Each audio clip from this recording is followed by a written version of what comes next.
I first started, all I had was a shield and a set of paddles that I took from WCAP when I left the Army program. I was in the park teaching kids kicking and punching, and that's where it all began for us.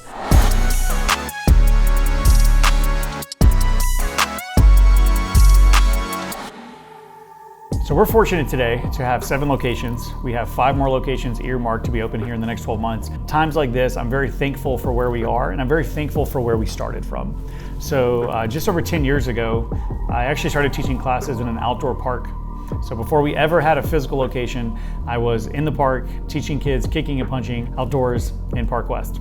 And even then, so other parents would see us doing these classes with kids and not have a small group of 6 or 7 kids.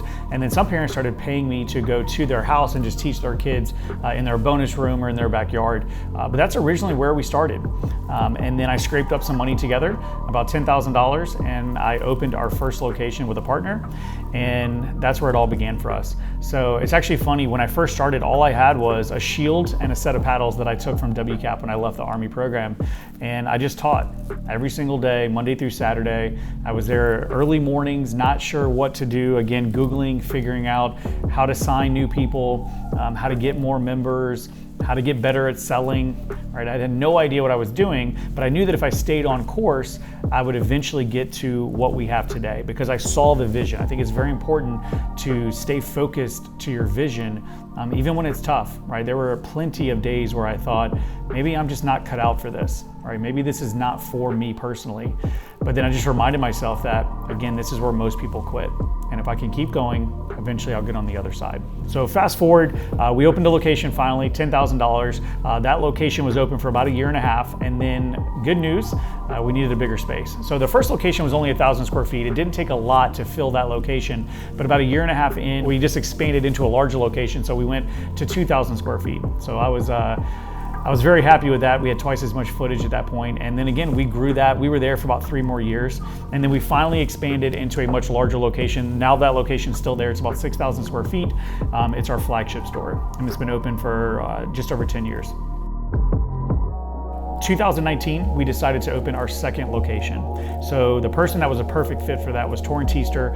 He was one of my athletes, great athlete, national gold medalist, national team member, and I knew him personally. I knew that he was built for the fire. He was built for this. He's the kind of kid that would show up to practice every day, just ready to give everything he had. And no matter if it was a great day or a bad day, he'd show up again tomorrow. And honestly, that's the perfect attitude for a successful entrepreneur, is being able to enjoy the great days, but come back tomorrow, and then sweep off the bad days, and again, come back tomorrow. So we opened with him, but that being our first time opening our second location, I was with him every day. It was like my new baby, and I was with him every day for the entire first year, teaching him everything, practicing sales scripts, back to scrubbing toilets. I basically started the entire process all over again. And then 1 year later, we decided, hey, let's do this thing again. But this time I wanted to figure out a way to do it that I didn't have to be there every single day. So I partnered with Stephen Gable, who owns and runs our Charleston Taekwondo Somerville location. And it was absolutely successful, but that one was the scary one. Honestly, the second location was scary because we didn't know if we could repeat our success. The third location was scary because we signed a lease in January of 2020, not knowing that COVID was right around the corner. But through hard work, grit, determination, we were able to open that location, and it's very successful.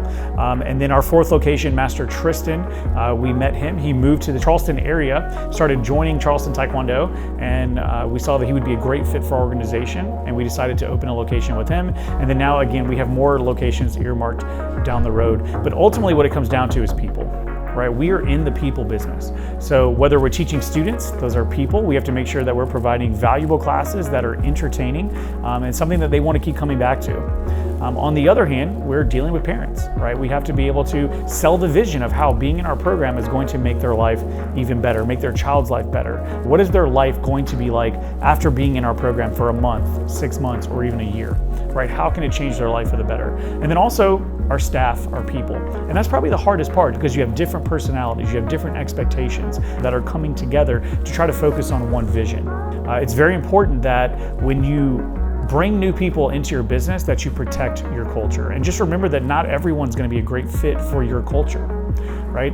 Culture should be equally attractive as much as it is repelling. There's certain people that will come into our organization and go, this is exactly where I'm meant to be. I align with the culture, I align with the people and the vision. And then some people see it and say, that's just not something I want to be a part of. And that's absolutely okay too. But as the CEO and the leader of our organizations, it's important to me to protect the culture, to bring on good people who fit into the vision and can help us make this vision into reality.